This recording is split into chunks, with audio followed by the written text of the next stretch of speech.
Мен азыр Жалал Абад шаарындамын.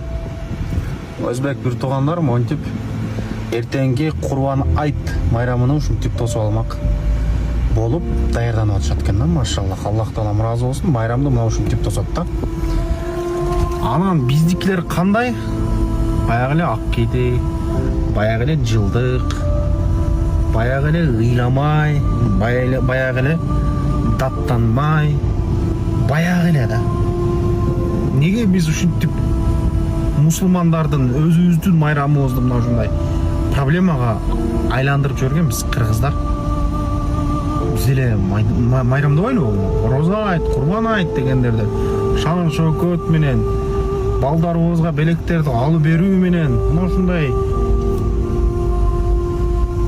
майрамдасак болбойбу биз? Субханалла десин.